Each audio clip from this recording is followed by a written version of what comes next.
There are fears of a full-blown battle in Tripoli as Khalifa Haftar's forces march towards the Libyan capital. The warlord has promised an end to the country's turmoil, but can he deliver? Or is Libya on the brink of another round of civil war? This is Inside Story.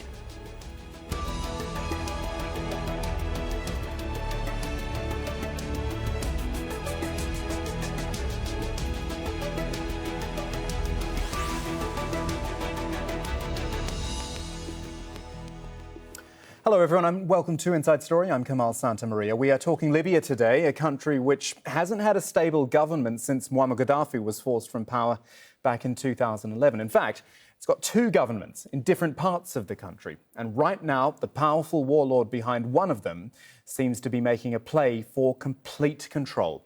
Khalifa Haftar has sent his forces west on what he calls a victorious march to the capital, Tripoli. In response, the internationally recognized government there has deployed its troops, raising fears of a major showdown. The United Nations has called for calm. In fact, Secretary General Antonio Gutteres has gone to Libya himself. But after 8 years of instability and so many other countries playing influential roles, Libya's future looks as uncertain as ever. So here's how it all plays out on the map. In the west, in the capital, Tripoli, there is a United Nations-backed government led by Prime Minister Fayez Sarraj. In the east, the government of Tobruk is backed by the UAE, Egypt, France and Russia. It is the centre of power for Khalifa Haftar.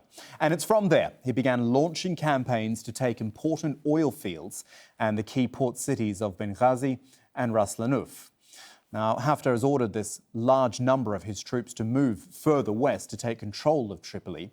But the UN-backed government quickly called its fighters to reinforce the capital and to fight to protect it. But the focus really is on one man right now, Khalifa Haftar. He was an army general under Muammar Gaddafi, but defected to the US in the late 1980s. He returned to Libya in 2011 and began gathering support amongst tribes and businessmen. By 2014, he'd allied himself with that government in Tobruk. He launched something called Operation Dignity, saying he would fight what he called terrorist militias. This included, as we said, advancing on the strategic oil fields and port cities and quickly taking control of large parts of the country. Haftar has presented himself as the only solution for Libya's instability, telling his fighters to use force only if necessary.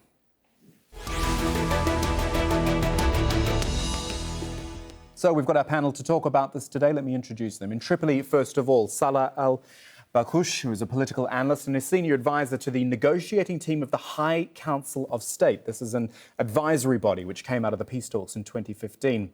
In Beirut, we've got Anas Al-Ghamati, who is director of the Tripoli-based Sadek Institute.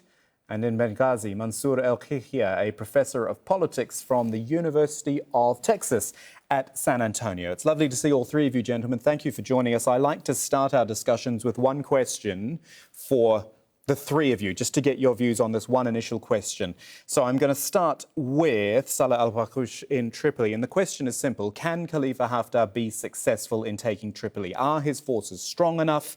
Do they have the momentum right now, do you think? Absolutely not. He never did, and he never will. And it's already appeared on the ground. His forces are in retreat west of Tripoli. His forces in the Nafusa mountain have been surrounded at least a few kilometers away from Gharian, where he first entered. There's great momentum, great excitement among the troops that are working for the government of national accord. Up until last night, 3 o'clock early this morning, they took over the so-called kilometer 27 bridge and routed Haftar's forces and took many prisoners. So I think the tide is turning, and I expect that Khalifa Haftar has to go to his plan B or leave. OK, we'll talk about a plan B later. Let's go to Anas Al-Ghamati in Beirut. What do you think? Is Khalifa Haftar on the right track, for himself at least, here? Well, I think it's the purpose of this was to increase the pressure on the international community. It was timed whilst Antonio Gutteres was in Libya. Militarily speaking, I think his strategy and his LNA, the Libyan National Forces, is not so much a collection of just armed groups. It's a belief system, it's a narrative. And he really kind of goes into different cities trying to co-opt different groups, trying to negotiate with them. And he offers them not only financial and military support, but he offers them this narrative. You become the army, and all of your opponents, your local opponents that you may have fought against for resources or for local power, they become de facto terrorists. So it's really the kind of the power of Haftar's narrative. And I think that is really facing a massive, massive problem and a struggle and an obstacle in Western Libya, because many of those forces came into existence based on the belief that they had an ideological conflict with Gaddafi in 2011. They did not want to see military rule persist.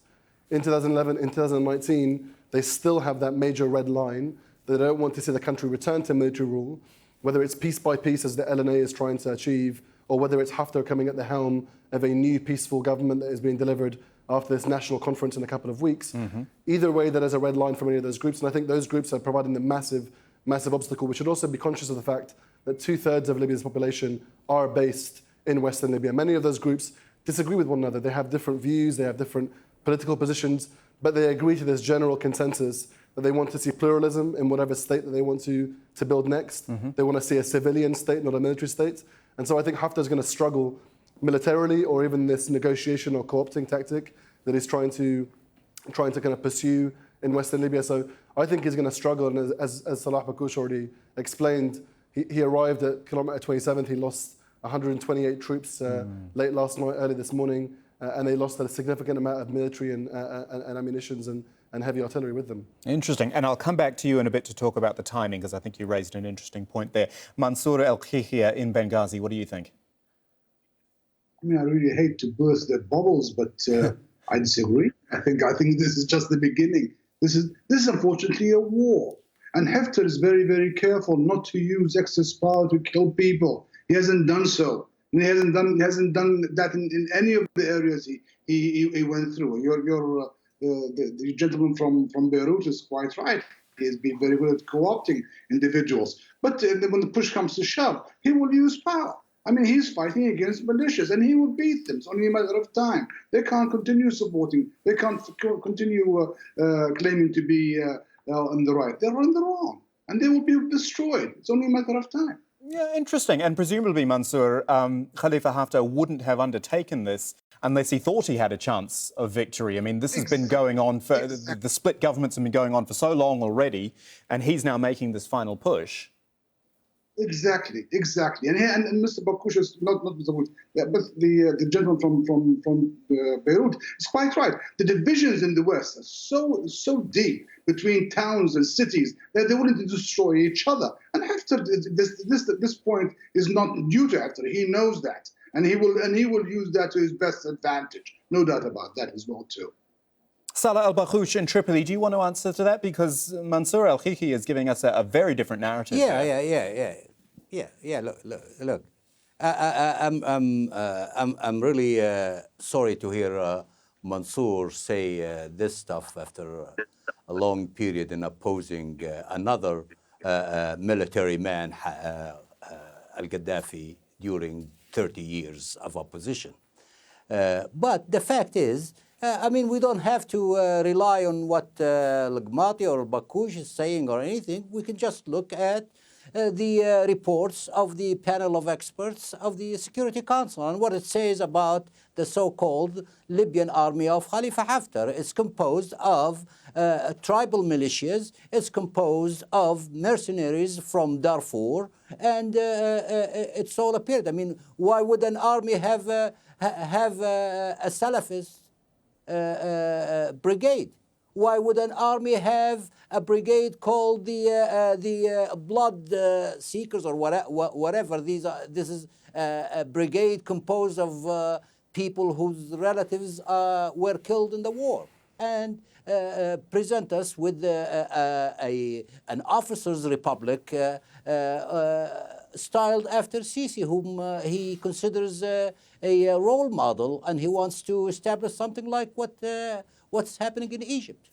OK, gentlemen, let's move away from the conflict itself, and I want to go back to a point which Anas Al-Ghamati made in Beirut, and actually I will come back to you, Anas, and this is about the timing.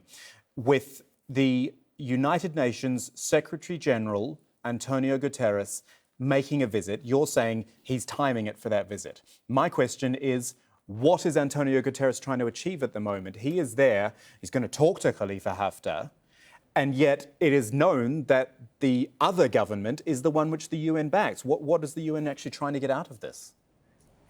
Well, I think it's a really difficult position for Antonio Gutteres at the moment, because on the one hand, even the narrative, even the response by the UN has been timid at best. So they've asked and urged for restraint by all parties, but have fallen short of actually labelling Haftar, labelling this, or condemning or sanctioning or penalising Haftar's escalation of violence. And it was certainly time to coincide with his trip. And I think that's because Haftar is betting on the fact that he has significant amounts of diplomatic and political support from a member of the P5 in the Security Council, France, and the UAE, which has been able to give him not only political but military support on the ground. They established an air base in 2016. 2016 was the year that the UN actually announced a peace government, a peace deal in Libya, and it was the very same year that the UAE ramped up its political, military and financial support of Haftar. They established an air base in Al-Khadim, which is in eastern Libya. They violated the arms embargo, as Salah Bakkoush rightly pointed out, and there was at least, that was the most significant year of arms embargo violations by the UAE in that year, in the year that we were supposed to kind of deliver a peaceful solution. So I think Haftar is absolutely certain and concrete in his assessment that the UN is kind of paralyzed and immune, or he is immune from kind of getting any kind of diplomatic pressure from them. And that's a message to Libyan factions, Libyan political opposition, armed groups that have opposed Haftar. So he's effectively telling them, the UN can't do anything. I can do this even whilst the UN is there, and there's no way they're going to stop me. And it's effectively based on a deal that was struck last month in Abu Dhabi, where Haftar met with Sarraj, and effectively Sarraj holds one piece of this entire puzzle that Haftar doesn't hold: international legitimacy and international political legitimacy for his government. So at the moment, Haftar is effectively illegitimate. He doesn't have any kind of real position in a unified Libyan state. And effectively, he's trying to acquire that political currency from Sarraj. But it's also based on the fact that when the last government was delivered, when these negotiations did take place for years by the UN, there was a Libyan political agreement that would reconfigure the state and essentially allay all the fears of people that had said, well, Haftar's going to come and storm Tripoli or take over the country militarily. He wants to have an autonomous military state for himself. There was an Article 8 in the LPA that was negotiated, would have effectively allowed for the military authority, the military forces in the country to come under civilian rule. That has been a blockage for Haftar and for his political backers in the UAE and France for the last 3 years. That's why the UN-backed government didn't actually come into effect. It's why they blocked the vote in the Haftar-backed parliament in Tobruk. And effectively this kind of shifted the entire article in the negotiations last month. Effectively, Haftar would create a new government, or he would have veto power over a new presidential council. He would have full autonomy over a new security council that would mobilize military forces not only in the east, which he controls, but also in the west, which he doesn't control. That would never have come into effect, and I think most Libyan factions, whether in the west or even in the south, would have disagreed with this, and that's why Haftar has timed this military push to intimidate, pressure all of his political opponents, and say, either you take it the easy way, the political way, in Ghadames, in the national conference, the dialogue conference that is supposed to take place in 11 days, or we do it the hard way, where I intimidate and use the threat of force and military force to acquire Tripoli. But either way, this is an existential crisis, an existential threat for all of those forces that, whether they disagree militarily with what Haftar is trying to do, or the ideological nature of the state that he's trying to build, none of those forces would accept it. And this is merely a tactic to try to intimidate and pressure them towards accepting it. I would go back to one single point. Haftar is not necessarily trying to build an army in the way that others have tried to explain. He's effectively just giving labels to these groups. He's still building a militia and building a coalition of militias under one central command that he acquires, that he controls. But ultimately, he's also got the kind of the hinges and the strings attached to two foreign states, at least in the UAE and in Egypt. Okay, and it's those foreign states. It's those foreign states I do want to talk about, and I'm going to ask Mansour about that as well, because Anas has listed off a lot of these other countries that support him: Saudi Arabia, the UAE, Egypt, very familiar sort of trio. What do they get out of this? Well, actually, two questions. One, what does their support actually amount to? What are they giving to Khalifa Haftar, and what are they trying to get out of it? Well, let me, first of all, if I were a believer in conspiracy theory, I would tell you that this has all been prearranged.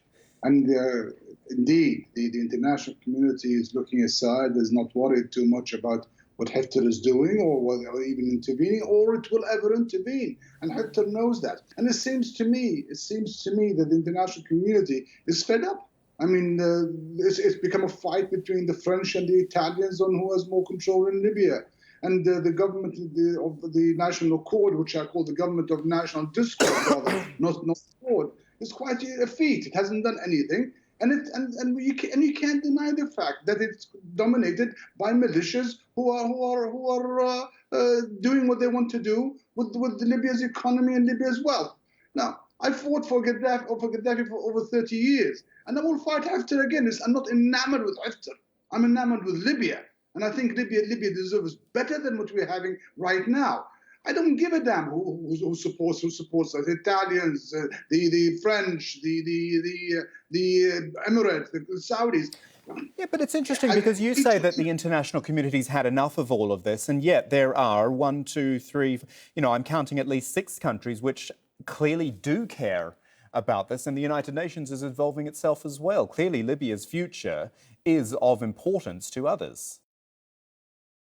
To some others. I mean, let's look at it. The United States is out of the picture altogether. It doesn't really care with lip service here and there. The Russians wanted the base in Libya and have to deny them that. Basically, who are we left with the Arabs, the Algerians, the Egyptians, the Emirates, and the Saudis? I mean, unfortunately, with the Saudis and the Emirates, they're fighting against the Qataris in Libya, just as Lebanon, as the Arabs fought in Lebanon in the past. Lebanon became a victim of Arab politics. Libya is the same way. The Saudis and the Emiratis are fighting the Qataris in Libya. And we don't need them to do that. Libyans should solve their own problems by themselves. But ultimately, in the end, you do have the capital of Libya is dominated by militias that are enforcing their will on the so-called legitimate government, which has no power. We can't continue along the same route indefinitely. Something must break. Something must give. And I think ultimately the only 2 countries now who are interested in what happens in Libya are the Italians and the French. The Italians because they don't want the illegal immigration coming into to them, and because of that pipeline, that gas that goes to them. Beside that, nothing else they want. So the French want to deny the Italians a more powerful voice in Libya. So what you call the international community that is really concerned has shrunk down to 2 countries. The British, what have the British done ultimately? So ultimately what we have is a Libyan problem, and Libyan problem has not been solved by the Libyans. Right, so then let's talk about, sorry, let me interrupt you. Let's talk about what the way out of it is then, and I'll get your answer first, Mansour, and then Anas. If Haftar were to be successful in taking over Tripoli, that's one scenario, that he becomes some sort of, as he would like to describe it, a unifying leader. Or, to me, the logical thing would be that there needs to be an election process. You've had these 2 governments for so long. You can't carry on having 2 governments. An election would make sense, but I wonder if Libya's even ready for that at the moment. You first, Mansour. And Haftar I asked him the same question. I asked him the same question 3 months ago. And Haftar is fully committed to the elections. He's committed to, I mean, he wants to be the head of the army. Give him the head of the army, but strangle him with some sort of system that puts him under the authority of a civilian government. But yes, elections. We want popular elections. We want elections that brings us a good representative parliament and a good representative government that takes away the militias and out of the formula. But we can't keep on going what we have right now. Doesn't make any sense. Anas, your thoughts? I mean, again, this idea that getting away from having this split government system and militias and all of this, that seems to be the way out of it. But, I mean, is Libya even in a position for this at the moment? I think it's an interesting question, but I think the elections also are about something else. Elections provide electoral legitimacy. They provide international legitimacy. And I think Haftar's strategy with the elections has been, if I can acquire power of the military forces, Military meaning that he can have a label that announces and it says, I control any of these forces. My forces are legitimate by virtue of the elections. Anybody that opposes me is illegitimate. And I think given what he's done so far illegitimately, I would shudder to think what he may do with electoral legitimacy. This is someone that is being investigated for crimes by the ICC in The Hague, for war crimes that were committed in Benghazi and in Derna over the last 24 months. So I think we have to be careful about the idea of what electoral legitimacy is for Libyans and the Libyan populace at large, and what it means to someone that is trying to acquire political power. Number two, I think the question about militias is not really so different. Many of Haftar's groups, as has already been described earlier on, are tribally orientated militias, are Salafi orientated militias, and what they're trying to acquire is a monopoly on legitimacy. And that's not very, very good. I mean, if we're talking about militias that are trying to take rule in Western Libya, giving them the monopoly on legitimacy and allowing them to take control of the public sector and the private sector, as has been the case in Eastern Libya, many of whom are engaged in fuel smuggling, in human smuggling, in the east of the country, in smuggling. Libya today has become the #1 net exporter of scrap metal today, which is $1 billion industry, and is controlled by these militias that are calling themselves an army.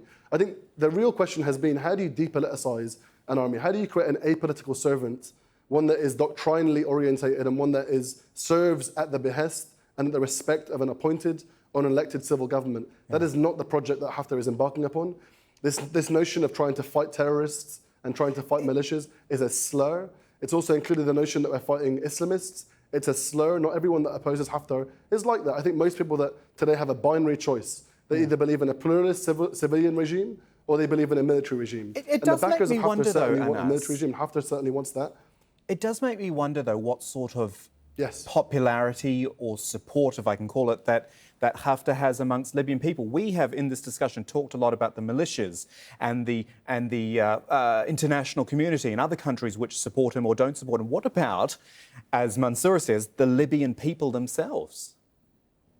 Well, I think a good measure and acid test of that has been the fact that the moment that Haftar took over Benghazi, he made it illegal to pull demonstrations and popular protests. And I think that's often it's a kind of reflection of how thin-skinned Haftar is and how he wants to mobilize support at a certain moment for a war that may seem popular. I think that's a danger of the propaganda that Haftar has employed. It's not just dangerous to label your opponents Islamists or terrorists or foreign militias. It's only dangerous if you believe that and then you start to continue a war based on those things. If you remove all the civil liberties and the liberties that Libyans had fought over for many, many years and their ability to question your authority, then how popular can you be? And I guess the second question is that if elections were to take place, given that Haftar has taken control of swaths of the east and now the south, who would be able to run against him? Who would be able to run a political candidacy against Haftar? I think it's dangerous to infer that there is this imagined popularity that Haftar enjoys. Popularity is an imagined currency. We know that through free and fair elections we can have those things. But I would question on this one thing. Given that Libyans have been unable for 4 years to take out money from their banks. Yes, go ahead. Can I get a final thought from Mansour, just as we're starting to run down the clock? Your final thoughts on, I guess, where we're going in the immediate future. We've looked a lot at the long-term future. What about the next days, weeks? Listen, I mean, we're playing with the unknown. Okay, Haftar is a nasty guy. He's not very nice. He's the dictator. Okay, that's fine. I agree with all of that. Okay, if you want to say that, this is okay. But we have to come up with a solution. We can't just keep on saying he's a nasty person and we're going to do nothing. Those militias in Tripoli, okay, Haftar has his own militias, but at least they follow one person. In Tripoli, they don't.